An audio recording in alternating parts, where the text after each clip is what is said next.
हमारे साथ जुड़े रहने के लिए न्यू न्यूज के YouTube चैनल को सब्सक्राइब कीजिए, साथ ही बेल आइकन को दबाइए न्यू न्यूज की खबरें सबसे पहले देखने के लिए। मैं मथुरा हूँ Govardhan special exclusive talk and cultural show के प्रायोजक हैं Spark Studies in leading institute for preparation of IIT, JEE NEET, AIIMS and foundation और सह प्रायोजक हैं Shri Siddhi Vinayak group of institutions, Jamunavata, Govardhan road, Mathura और एसोसिएट्स हैं VY construction Govardhan, Maharaja group Govardhan, Babulal महाविद्यालय गोवर्धन, श्री गिरिराज मिष्ठान भंडार गोवर्धन, परशुराम शर्मा जिला पंचायत सदस्य वार्ड नंबर 18 भाजपा नेता और श्री ग्रुप मथुरा। मैं धर्म भूमि कर्म भूमि कृष्णा की जन्म भूमि विश्व में पहचान रखता हूँ। मैं मथुरा हूँ, मैं मथुरा हूँ, मैं मथुरा हूँ।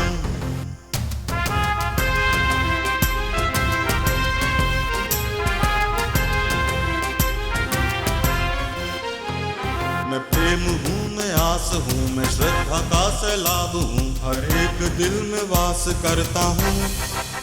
मैं मथुरा हूँ, मैं मथुरा हूँ, मैं मथुरा हूँ।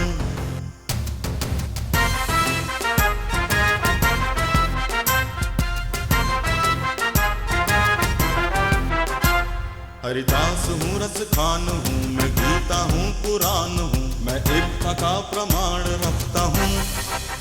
मैं मथुरा हूँ, मैं मथुरा हूँ, मैं मथुरा हूँ।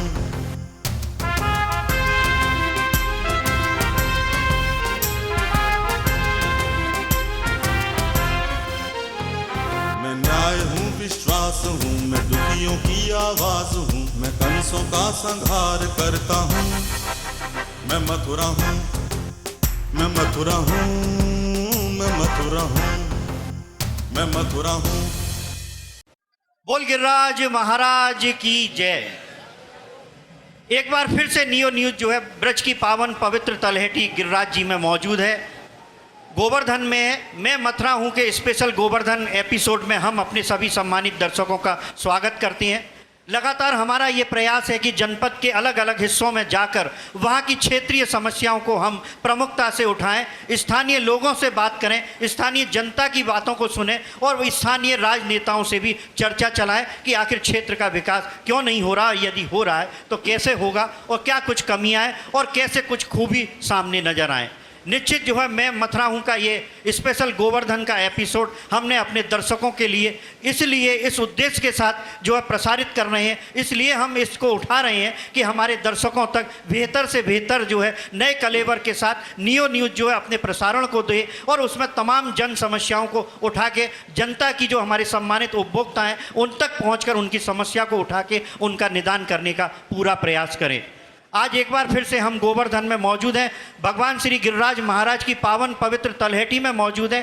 पहले हम मथुरा में थे, उसके बाद श्री धाम वृंदावन गए और फिर उसके बाद नंबर आ गया गिरिराज जी का गोवर्धन की तलहटी में, जहाँ 21 कोसीय परिक्रमा लगती है। हजारों लाखों भक्त प्रतिदिन यहाँ पर परिक्रमा देते हैं, पुण्य कमाती हैं। निश्चित जो है ये भूमि पावन पवित्र भूमि है। यहाँ के विकास को लेकर भी हम चर्चा कर रहे हैं। स्थानीय राजनेता, स्थानीय व्यापारी नेता, समाज सेवी और साथ ही साथ यहाँ की जनता से भी हम लगातार बातें कर रहे हैं। आज हमारे मंच पर मौजूद हैं भारतीय जनता पार्टी से जुड़े हुए बालकृष्ण अग्रवाल।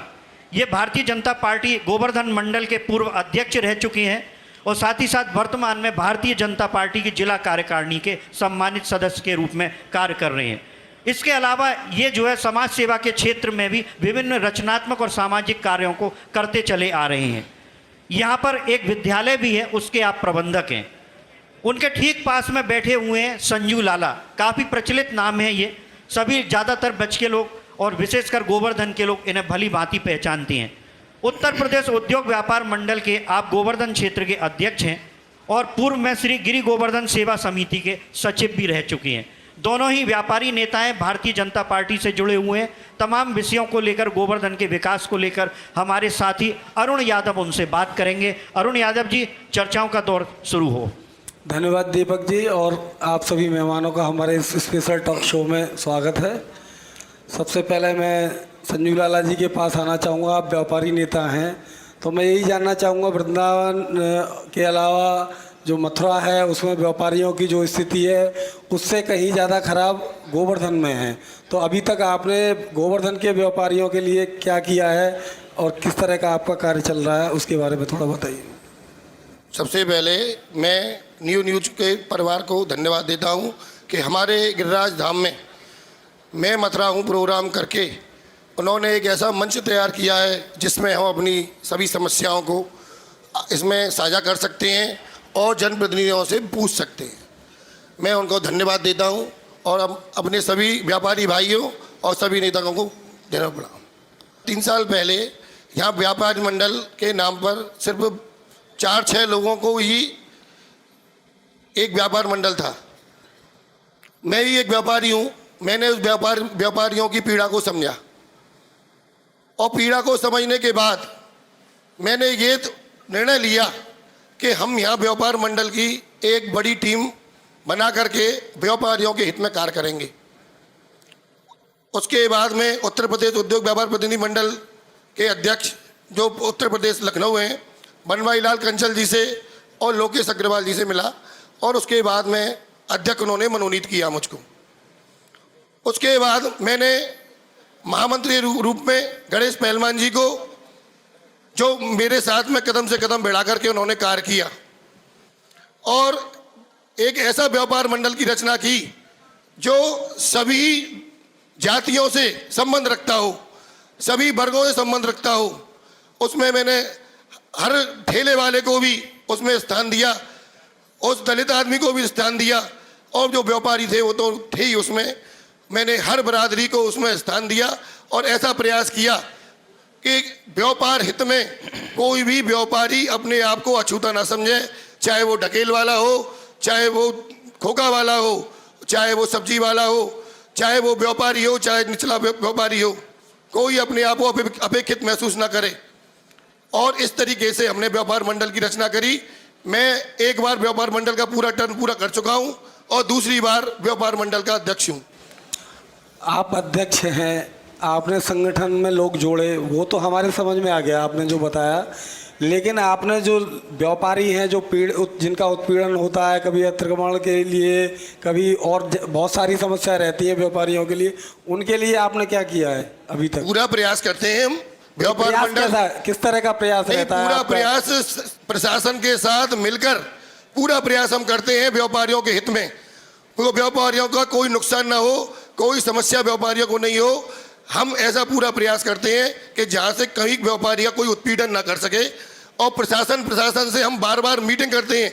उनके बीच में जो खाई है, जो भय का वातावरण प्रशासन बनाता है, उस प्रशासन के और व्यापारियों के बीच में हम सेतु का कार्य कर रहे हैं और हमारा कार्य निरंतर चल रहा है।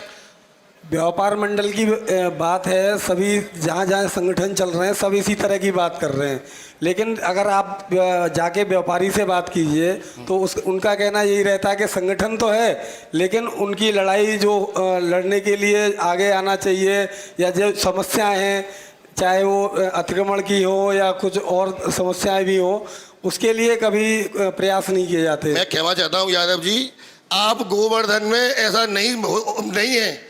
गोवर्धन में हर व्यापारी के साथ में हम कंधे से कंधा भिड़ा करके हम उनके साथ शामिल हैं, उनके सुख दुख में शामिल हैं, उनकी परेशानियों में शामिल हैं। चलिए, आपने तो अपनी काफ़ी कुछ जो है ख्याति बता दी। मैं बालकृष्ण अग्रवाल जी से भी बात करूंगा, क्या कुछ कहेंगे आप? गोवर्धन एक बहुत ही बड़ा तीर्थ स्थान है। यहाँ बहुत ही श्रद्धा और आस्था के साथ श्रद्धालु आते हैं।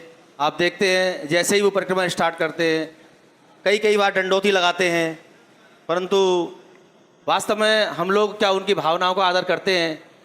हर तरह से उनकी सफाई व्यवस्था जो हम लोगों का भी दायित्व है गोवर्धन में, हम कचरे को सड़क पर फेंक देते हैं, क्या प्रशासन का भी कोई हम उसको अवगत कराएं। जो जनता हमें चुनती है, चेयरमैन चुनती है, उनका दायित्व होता है। तो पहले तो उनको ये सोच अपनी बदलनी पड़ेगी कि विकास किसका करना है, विकास अपना करना है या नगर का करना है। ये सोच करके अगर चुनाव लड़े तो निश्चित ही है वो विकास होगा। आने वाले यात्रियों की भावनाओं का, उनकी आस्था का ध्यान रखा जाएगा। अधिकांश यही देखा जाता है, विकास उधर तो कम होता है, अपना विकास ज़्यादा होता है। ये ज़रूरत है, लोग डंडौती लगाते हैं आस्था के साथ में, वाहनों पे कोई प्रतिबंध नहीं होता है, कई बार ऐसी घटनाएं हो जाती हैं, यात्रियों पे वाहन चढ़ जाते हैं, उनकी मृत्यु तक हो जाती है, दबा दिया जाता है। गाड़ियों का कोई भी ऐसा रोक नहीं है, कितनी भी परिक्रमा चल रही होती है उसमें गाड़ी से लोग परिक्रमा लगाते हैं, जिससे यात्रियों को बड़ी असुविधा होती। इस पर भी एक सिस्टम बनना चाहिए। जैसे हमारे यहाँ रिक्शे हैं, उनका कोई भी रेट फिक्स नहीं है, कभी किसी यात्री से 800 रुपये ले लेते हैं, किसी से 300 रुपये ले लेते हैं। उनका भी एक प्रीपेड सिस्टम होना चाहिए, जिससे कि किसी यात्री के साथ ऐसा मिसबिहेव ना हो। इस तरह की बहुत सी समस्याएं हैं, केवल पानी और सफाई की ही नहीं है, बहुत सी समस्याएं। जो भी जनप्रतिनिधि यहाँ आए, जो विधायक चुनते हैं, हमारा दुर्भाग्य है, जो गोवर्धन से नहीं बाहर से आते हैं, वो आते हैं, ठीक है, काम देखते हैं, परंतु यहाँ स्थायी रूप से नहीं रह पाते, तो उतना ध्यान नहीं रह पाता। अब की बार हमारा सौभाग्य है, भारतीय जनता पार्टी के विधायक हैं, लगातार उनका संपर्क भी, भ्रमण भी रह रहा है, समस्याओं को सुन भी रहे हैं, गाँव में भी जा रहे हैं, परंतु धीरे धीरे व्यवस्थाएं उस हिसाब से लागू। उन समस्याओं को निदान कितना हो रहा है? जो भ्रमण कर रहे हैं, समस्याओं को जान रहे हैं, उन समस्याओं को निदान कितना किया जा रहा है? अब निदान जो है, अब देखिए, अभी बहुत ज़्यादा लंबा समय तो हुआ नहीं, थोड़ा ही समय हुआ है। अभी विधायक नए हैं, आए हैं, पहली बार विधायक बने हैं। हम लोग जो हमारे कार्यकर्ता हैं पार्टी के, उनको सब अवगत कराते हैं, धीरे धीरे वो सबको उनके निराकरण की ओर प्रयास कर रहे हैं पूरी तरह से। और ऐसा एकदम पारदर्शिता का प्रयास है, कहीं उसमें ऐसा नहीं है किसी भी जाति का, किसी भी पार्टी का कोई मतभेद हो। कैसी भी कोई समस्या आती है, तत्काल हमारे क्षेत्रीय जो जनप्रतिनिधि हैं सुनते हैं। आपके बारे में एक चीज़ और लोग बताते हैं कि आप ज़्यादातर थाने या कचहरी में अधिकारियों के ऑफिस में ही बैठे रहते, वहीं के चक्कर लगाते रहते हैं।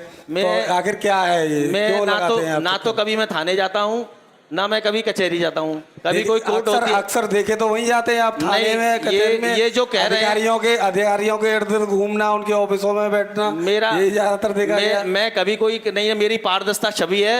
आज तक कोई भी आदमी मेरे खिलाफ 1 रुपए का कोई भी किसी तरह का छवि पे हम आपकी पे आरोप नहीं लगा रहे हैं, हम तो ये कह रहे हैं आप आखिर अधिकारियों के पास आप बैठे रहते हैं तो क्या करते हैं? मैं किसी जनता के लिए कार्य करते हैं, किस तरह का, मतलब कुछ ना कुछ नहीं, किसी की कोई समस्या होती है, मैं उसमें संघर्ष के लिए। अब जैसे अभी आप कह रहे थे कि मैं जाता ही नहीं हूँ, आप कह रहे हैं अभी किसी समस्या के लिए अगर कोई जरूरत पड़ती है, जैसे अभी एक मोटरसाइकिल रिक्शा पकड़ लिया था, जो दुकान पे काम करता है, वो बोला कि मोटरसाइकिल रिक्शा पकड़ लिया, देखा वहां पे और भी खड़े हुए थे। मैंने उससे कहा भाई क्या सिस्टम है, तो बोले साहब यहाँ तो 3-3 से 5-5 हज़ार रुपये ले रहे हैं। मैंने कहा आप रिक्शा निकाल के लाइए, हम देखते कौन रोकता है। तो ये तो वही बात हो गई। नहीं तो ये कोई लेन देन वाली बात नहीं हुई ना, सत्ता की बात नहीं हुई। ये वही बात हो गई, सत्ता जिस पार्टी की होती है, उसके जो पदाधिकारी अपना अपना अधिकारियों से रेट पैट रखते हैं। और रेट पैट नहीं रखते, रेट पैट जब रखते हैं जब पैसा देता है। हमने सुना है वही अदर रिक्शे वालों से 5-5 हज़ार रुपये लिए गए। ये कौन सा न्याय है? अगर इसके लिए संघर्ष नहीं करेंगे कार्यकर्ता तो कौन करेगा बताइए? पार्टी अगर मतलब सरकार भी है तो उसके एक वजूद होता है उसके अंदर। ऐसा अन्याय क्यों कहना चाह रहे हैं? लाला जी आप बताइए क्या है? सबसे बड़ी समस्या है यहाँ के जो जनप्रतिनिधि चुन के आते हैं जी, जो चेयरमैन है वो चुन के आते हैं, वो जनता के बीच में ही नहीं रहते। तो जनता के बीच में रहे तो जनता की समस्याओं को सुने जी। तो जनता की समस्याएं जो हैं वो इतनी विकराल रूप ले चुकी हैं, जिसमें पानी की समस्या हमारे गोवर्धन में सबसे बड़ी समस्या के रूप में है। पानी की समस्या है, गंदगी की समस्या है, और नालियां उफन नहीं है, नाले ऊपर से मतलब टूटे हुए पड़े हैं, लेकिन कोई ध्यान नहीं है। अच्छा, आपके हिसाब से क्या लगता है कि जो बालकृष्ण जी बात कह रहे हैं वो सही है कि यहाँ लोगों की समस्याओं का निदान हो रहा है? मंत्री जी आ रहे हैं, अपनी गाड़ियों से भ्रमण कर रहे हैं, तो कितनी समस्याओं का निदान हो पा रहा है? लोगों की जो टूटी हुई रोडों से गुजर रहे हैं, बिजली की समस्या कितनी बड़ी है गोवर्धन के अंदर? नहीं, बिजली की समस्या तो गोवर्धन में नहीं है साहब, लेकिन पानी की समस्या और गंदगी, ये दो मुख्य रूप से यहाँ बहुत बड़ा रूप ले चुकी है। और गंदगी बहुत है यहाँ, और सबसे बड़ी है पानी की समस्या, जो कई मोहल्लों में तो सालों निकल गए, पानी ही नहीं आया उनमें। तो मान लिया जाए जो माननीय प्रधानमंत्री जी अपना स्वच्छ अभियान चला रहे हैं, स्वच्छता अभियान, उसको पलीदा लगाया जा रहा है गोवर्धन में। स्वच्छता अभियान की तो कोई बात ही नहीं है साहब, कोई स्वच्छता वाली बात ही नहीं है। यहाँ कोई नगर जो प्रतिनिधि हैं वो देखते ही नहीं है इस चीज को। जब चुनने के लिए समय होता है, जब यहाँ की जनता को मानसी गंगा के विषय में, और कई ऐसे मुद्दे हैं जो कि भाई स्वच्छ रखेंगे हम गोवर्धन को, हर जगह का पानी मिलेगा, बाढ़ों में पानी मिलेगा, लेकिन कोई ध्यान नहीं देता। उसके बाद में होने चुनने के बाद में, क्या मैं गलत कह रहा हूं तो बताओ भाई, मैं कोई गलत बात कह रहा हूं तो बताओ। नहीं, आप ऐसा है अध्यक्ष जी, आप बहुत सही बात बता रहे हैं। संजू लाला जी, आप जो है जन समस्याओं को गिना रहे हैं कि यहाँ पर नगर पंचायत अध्यक्ष कोई कार्यवाही नहीं करते हैं, जल समस्या है और समस्या है, लेकिन प्रश्न ये खड़ा होता है कि आप व्यापारियों के अध्यक्ष हैं, तो जो यहाँ दूर दराज से यात्री आते हैं उनका जो सिंथेटिक दूध बिकता है उसके द्वारा शोषण हो रहा है, इसके लिए कभी आपने आवाज़ नहीं उठाई?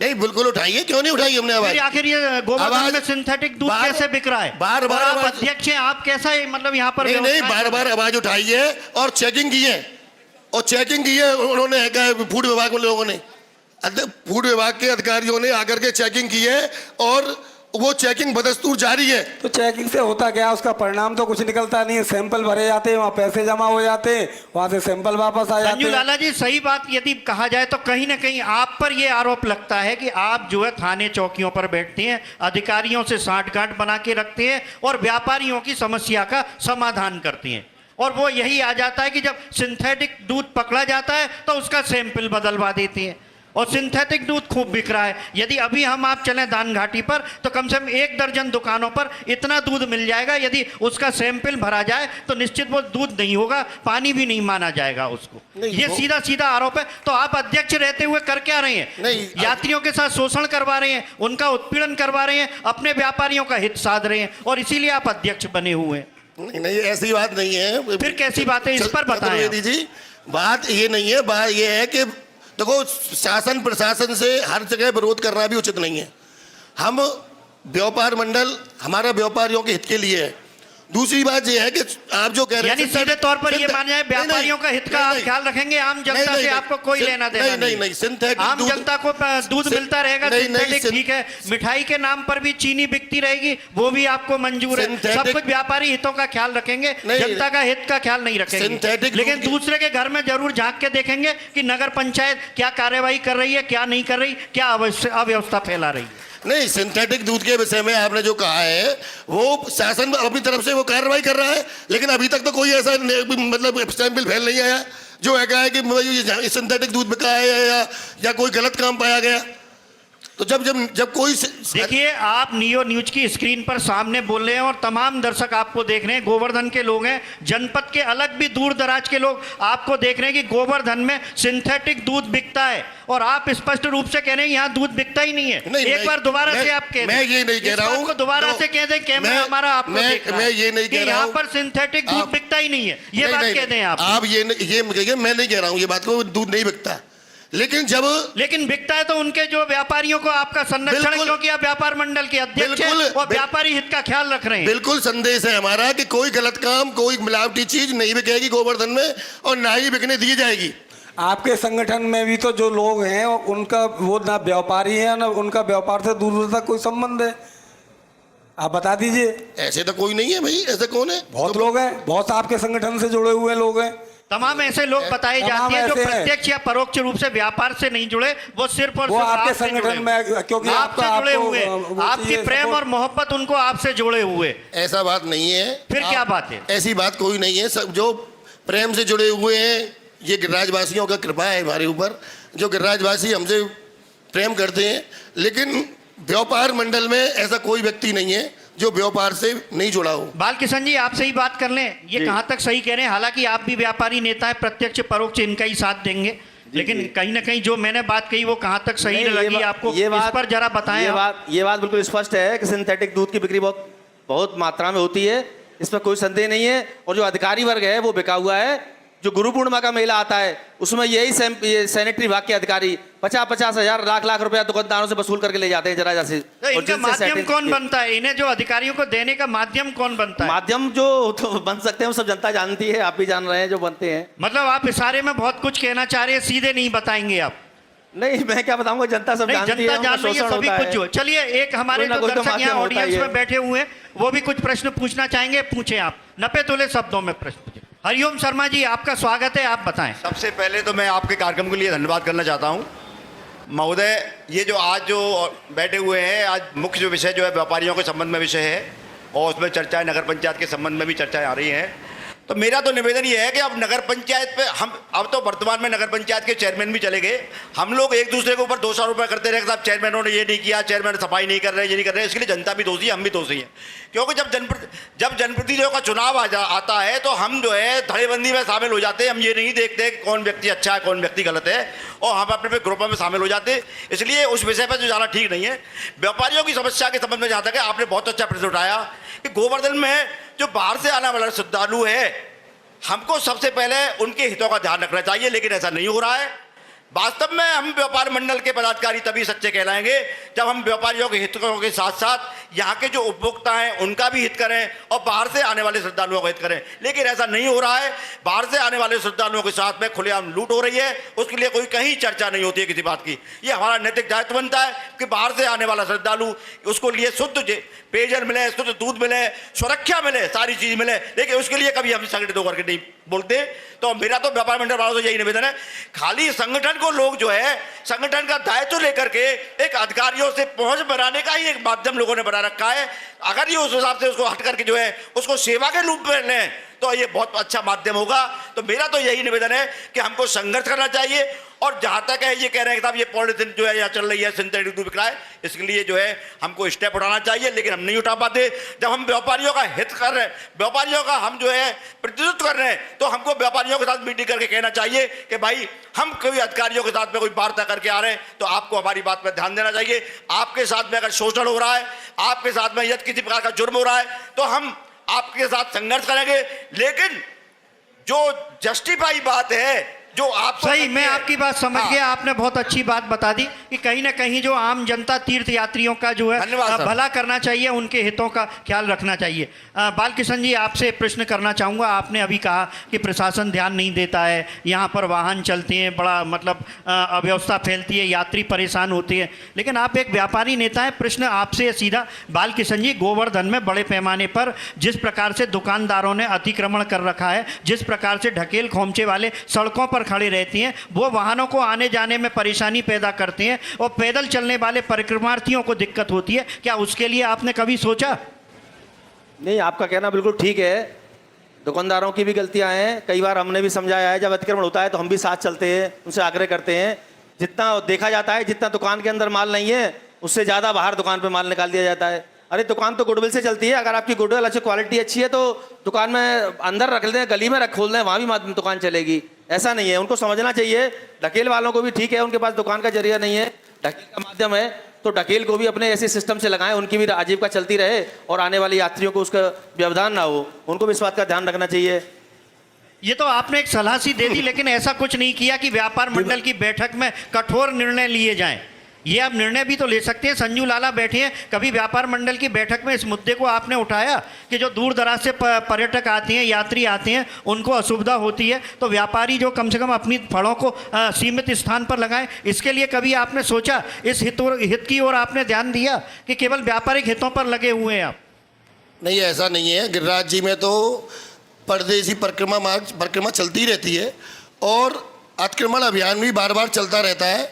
और रही बात आप रेडी वालों की और उनकी, तो रेडी वाले भी मजबूर है साहब, है कि कोई उनकी आजीविका कैसे चलेगी यदि वो नहीं लगाएंगे रेडी है और उन पर कोई साधन दुकान का नहीं है, तो उनको भी वो साइड से ही लगा करके उनकी व्यवस्था करते हैं हम लोग। और बार बार उनको मीटिंगों में भी बुलाते हैं। रेडी वाले भी हमारे संगठन में मौजूद हैं और सभी वर्ग के लोग मौजूद हैं। तो हम लोग अतिक्रमण पर काफ़ी ध्यान देते हैं, ऐसा नहीं है। और कई बार अतिक्रमण अभियान प्रशासन के द्वारा भी चलाया जाता है और हम लोग अपना अलाउंस भी कराते हैं और बार बार अलाउंस से हमारे व्यापारी भाई भी उसको हटाते हैं। और ये एक थोड़ी सी वो सही कह रहे हैं आप, प्रक्रिया भी है कि लगा लेते हैं फिर हटा लेते हैं, फिर लगा लेते हैं फिर हटा लेते हैं। ये आप, मैं मानता हूँ आपको ये बात है। दादाजी, एक मेरा प्रश्न है। गोवर्धन के अलावा जहाँ भी मतलब पॉलीथीन का प्रयोग होता है, ये एक बड़ी समस्या है। न्यायालय ने भी इस पर रोक लगा दी है, लेकिन ये ख़त्म नहीं हो पा रही है। तो इसके लिए व्यापार मंडल द्वारा क्या प्रयास किए जा रहे हैं? दुकानदार जो इस्तेमाल करते हैं पॉलीथीन को, उसके लिए क्या आपके द्वारा, दोनों लोगों से प्रश्न है, क्या प्रयास किए जा रहे हैं?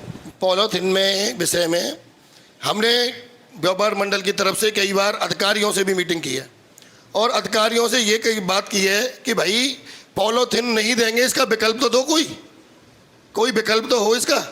लेकिन वो सुप्रीम कोर्ट हाई कोर्ट का दे करके और वो ये कह देते हैं भाई इनको बंद करना है हमको। तो हमने पूरा प्रयास यही किया कि भाई इनको बंद करो और जितना हो कपड़े की थैली का। और हमने अपने एसडीएम साहब महोदय से भी आग्रह किया कि वो इस्तेमाल तो बहुत हो रहा है, सब दुकानों पे आपको पॉलीथीन नजर आ जाएगी। पॉलीथीन का वो ठीक है, आप तो कह रहे हैं, लेकिन हमने काफ़ी इसमें अधिकारियों से भी बात की है और कई बार प्रयास किया है व्यापार मंडल की तरफ से भी कि पॉलीथीन बिल्कुल बंद हो, गोवर्धन में स्वच्छता रहे और हम व्यापारियों की तरफ से कोई गंदगी ना हो। पॉलीथीन के जगह अगर थैला इस्तेमाल करते हैं तो दुकानदार उसका अलग चार्ज लेते हैं, 5-5 रुपए तक एक छोटे से थैले का लिया जाता है। वो ठीक है, वो यहाँ नहीं है साहब, यहाँ तो छोटा कस्बा है, यहाँ कोई 5 रुपए देगा नहीं और उससे उल्टा झगड़ा करेगा। यहाँ तो बड़ी समस्या ये है छोटी जगह में कि पॉलीथिन के बिना काम चलेगा नहीं और थैला लेके आएगा। वास्तव में ऐसा है, मतलब पॉलीथिन रुकेगी नहीं जब तक चल रही है नूरा कुश्ती, चलती रहेगी। आप प्रयास चल रहा है, प्रयास जारी है अभी, जब तक चल रही है, जब तक चलाएंगे आगे देखेंगे क्या होता है। फिलहाल आपका काम तो ये कि अधिकारियों को सादे रखना है कि जितने दिन पॉलीथिन चल रही है चलाते रहो, आगे देखेंगे। चलिए, प्रश्न अभी आपने जो मैंने किया चलते चलते एक आपसे करूंगा बालकिशन जी। अभी आपने जिक्र किया था कि यहाँ पर जो है ढकेल वाले जो है, जो रिक्शे वाले हैं, वो कहीं ना कहीं दूर दराज से जो परिक्रमार्थी आते हैं उनको जो है माने दाम वसूलती हैं। कभी 300 रुपए लेते हैं, मौका लग गया तो 500 रुपए भी उनसे झटक लेती हैं। क्या इसके लिए आप लोग व्यापार मंडल के लोग पुलिस और प्रशासन से मिलकर कोई बैठक करके इनका एक रेट निर्धारित नहीं कर सकते, जिससे बाहर से आने वाले तीर्थयात्री को उसका लाभ मिल सके और एक सीमित राशि में उसको बेहतर सुविधा मिल सके? हमने इस संबंध में कई बार अधिकारियों से संपर्क किया है कि इस टाइप का एक प्रीपेड सिस्टम हो, एक रेट फाइनल हो और एक कई जगह 2-3 जगह जो है स्थान निश्चित कर दिए जाएं, वहाँ से रिक्शा मिले, जैसे दानघाटी है या बड़ी छोटी परिक्रमा शुरू होती है वहाँ से, इस तरह का कोई संबंध हो। पर वो नहीं, वो नगर पंचायत के ऊपर डाल देते हैं, नगर पंचायत प्रशासन के ऊपर डाल देता है। इस तरह से वो बात नहीं बन पाती है। और करेगा इन दोनों में से कोई, प्रशासन या वही, हम लोग तो केवल अपना आग्रह ही कर सकते हैं उन लोगों से। बस आपकी इतनी मात्र भूमिका रहती है, उसके बाद आपका कोई मतलब नहीं है। आपने कह दिया हो जाए ठीक, नहीं हो तो और ज्यादा ठीक। नहीं, हम बिल्कुल करा के रहेंगे इसको, चतुर्वेदी जी, बिल्कुल करा के रहेंगे और ये काम आपको अगली बार आपको तैयार मिलेगा। संजू लाला जी, आपने नियो नेटवर्क के पूरे मंच के सामने, कैमरे के सामने इस बात को कहा है, ये धार्मिक हितों की बात है, गोवर्धन के हितों की बात है। यहाँ दूर दराज से लाखों श्रद्धालु भक्त परिक्रमा को आती हैं, तमाम परिवार और बच्चे आती हैं, उनके साथ लूट खसूट होती है रिक्शों वालों के द्वारा। यदि उनका रेट निर्धारित हो गया तो निश्चित जो है यहाँ पर आने वाले श्रद्धालु भक्त आपको धन्यवाद देंगे। इस मुहिम को आप आगे जारी रखना और जब भी आप इसमें सफल हो जाएंगे हम एक बार फिर आपसे मुलाकात करेंगे, बात करेंगे और इसका प्रसारण करेंगे। कहीं ना कहीं इसमें व्यापार मंडल और नियो नेटवर्क का भी श्रेय रहेगा कि निश्चित इस अहम समस्या पर आपने जो मुद्दे को उठाया और कहीं ना कहीं इसका समाधान किया। अभी हमारे साथ में 2 व्यापारी नेता मौजूद थे, संजू लाला और बालकिशन अग्रवाल, दोनों ही भारतीय जनता पार्टी से जुड़े हुए हैं। विभिन्न मुद्दों पर बात हुई, सिंथेटिक दूध को लेकर भी बात हुई। सिंथेटिक दूध इस वक्त जो है गोवर्धन में जहर बिक रहा है, इस पर अंकुश नहीं लग रहा। व्यापार मंडल का कहीं ना कहीं प्रत्यक्ष अथवा परोक्ष रूप से संरक्षण है, प्रशासन भी कहीं ना कहीं इसमें अपनी अहम भूमिका अदा कर रहा है। यदि देखा जाए और अभी तक जो सुना गया, ऐसा मालूम पड़ा है कि प्रशासन के औषधि और प्रशासन विभाग के द्वारा अभी तक जितने भी चालान किए गए, शायद ही कोई ऐसा चालान हो जिसमें कि उसको सिंथेटिक दूध या अन्य कोई पदार्थ पाया गया हो। कुल मिला के ये कहा जा सकता है कि गिरिराज गोवर्धन में इस वक्त जो है बड़े पैमाने पर सिंथेटिक दूध तो बिक ही रहा है, उस पर तो अंकुश लगना बहुत जरूरी है। साथ ही साथ जो यहाँ पर रिक्शा चालक हैं उनके भी रेट निर्धारित होने चाहिए, ताकि आने वाले समय में लोग जब यहाँ पर परिक्रमा के लिए आएँ तो उनको जो अधिक पैसे न देने पड़े और वो सुकून के साथ अपनी परिक्रमा दे सकें। निश्चित जो है गोवर्धन में समस्याओं का तो अंबार है, यदि उस पर हम किसी भी मुद्दे को लेकर बात करते हैं तो एक लंबी बहस बन जाता है। फिलहाल हमारे पास कम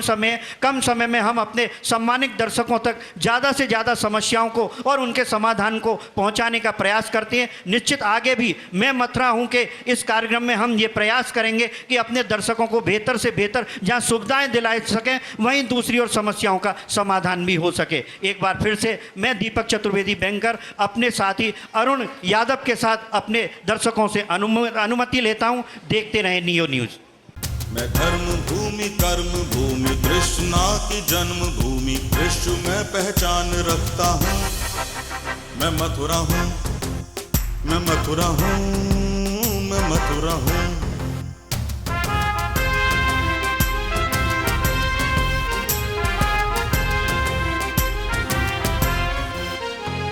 मैं प्रेम हूँ, मैं आस हूँ, मैं श्रद्धा का सैलाब हूँ, हर एक दिल में वास करता हूँ।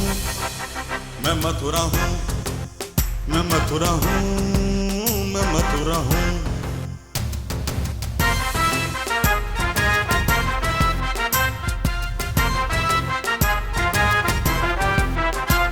हरिदास हूँ, रस खान हूँ, मैं गीता हूँ, पुराण हूँ, मैं एकता का प्रमाण रखता हूँ। मैं मथुरा हूँ, मैं मथुरा हूँ, मैं मथुरा हूँ।